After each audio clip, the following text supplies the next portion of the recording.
안녕하십니까. 가톨릭 영성심 상담소장 홍성남 신부입니다. 오늘은 사제와 수도자들을 위한 강의 세 번째, 주제는 사목자인가 사육자인가 하는 주제로 짧은 강의를 해드릴까 합니다. 우리 사회에서는 가정의 중요성을 굉장히 강조합니다. 가정이야말로 가장 바람직한 공동체라는 것이죠. 그러나 수많은 상담 사례들을 보면 모든 문제의 근원이 또한 가정임을 알게 됩니다. 부모와 자식 간의 관계가 문제의 핵심이라는 것이죠. 부모가 아이들을 건강하게 키우는 것을 양육이라고 합니다. 그런데 자식을 자기 욕구를 채우기 위한 수단으로 여길 때 그렇게 키우면 그것은 양육이 아니라 사육이라고 합니다. 애를 키우는 것이 아니라 개를 키운다는 것이죠. 부모가 양육자가 아니라 사육자일 때 가정 안에서 수많은 문제들이 발생합니다. 그런데 이런 현상은 비단 가정만이 아니라 종교 안에서도 빈번히 발생합니다. 종교를 믿는 사람들을 이끄는 일을 사목이라고 합니다. 목자가 양을 치듯 돌본다는 의미죠. 그래서 사목을 하는 사람들을 양치기라는 의미의 사목자 혹은 목회자라고 부릅니다. 그런데 이 사목자들 중 간혹 사목이 아니라 사육을 해서 사회적 물의를 일으키는 사람들이 있습니다.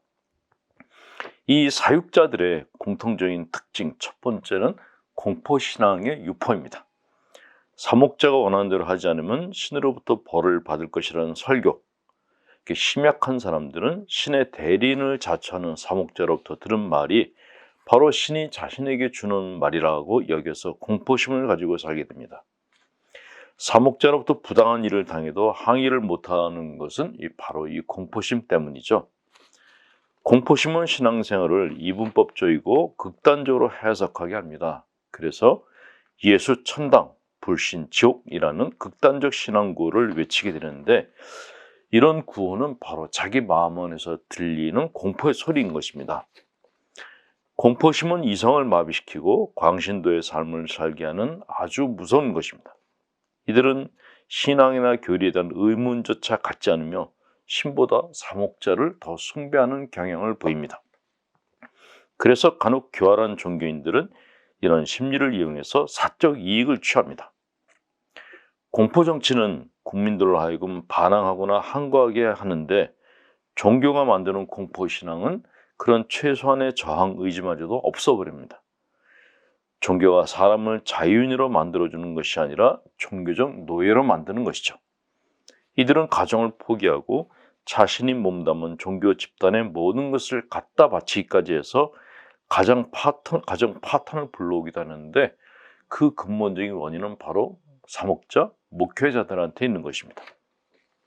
두 번째 특징은 애매모호한 종교적 언어의 남발입니다. 사육자들은 정확한 언어를 사용하지 않고 늘 추상적이고 애매한 언어를 사용합니다. 하나님의 뜻, 굳센 믿음 등의 종교 언어들, 하나님의 뜻이 무엇인지, 믿음이라 어떤 것인지 상세한 설명 없이 던지는 이런 말들은 심약한 신자들의 마음속 아킬레스건을 자극합니다. 이 심리적 아킬레스건을 종교적 내사라고 그렇게 얘기합니다.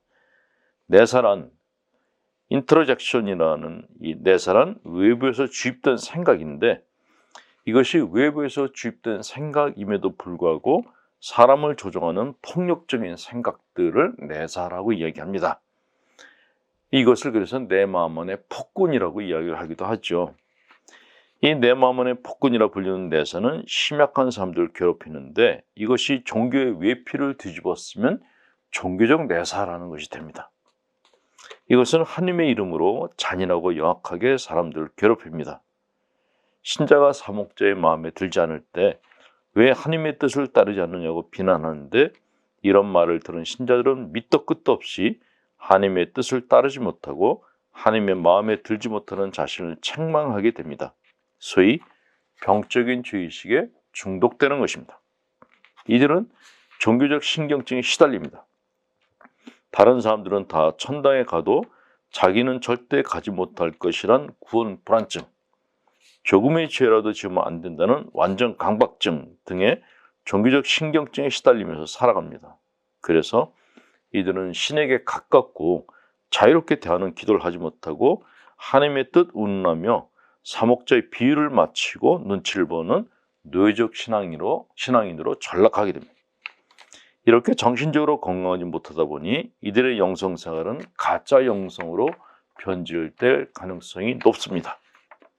진정한 겸손이 아닌 남의 눈치 보는 가짜 겸손, 진정한 가난이 아닌 심리적 궁핍에 찌든 가짜 가난 등 다른 사람들에게 보여주기 위한 영적 연출을 하며 전전긍긍하는 그런 비굴한 삶을 산다는 것입니다.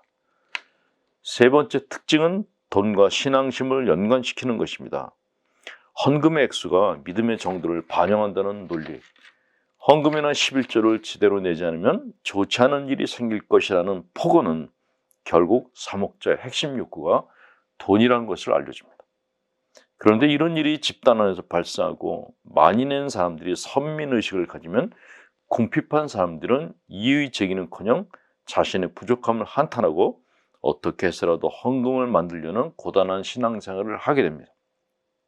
집단 안에 이런 병적인 정서가 사람들의 이성을 마비시키는 것이죠.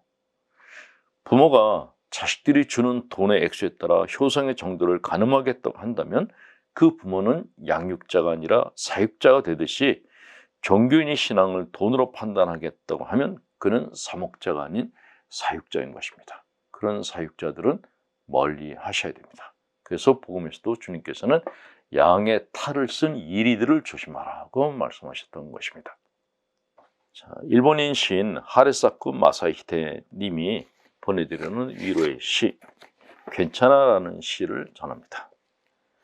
괜찮아, 길가에 홀로 핀 민들레가 살며시 이야기하네. 힘든 나날을 잘 견디왔구나. 빌딩 유리창을 밝게 비추는 눈부신 햇살이 칭찬하네. 내가 함께 있어줄게. 향긋한 꽃향기를 전해주는 산들바람이 귓가에 속삭이네.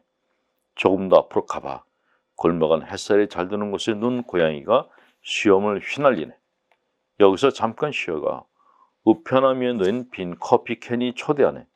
여기까지 왔으니 안심해. 케이크 가게 앞에선 귀여운 인형이 방긋 웃네.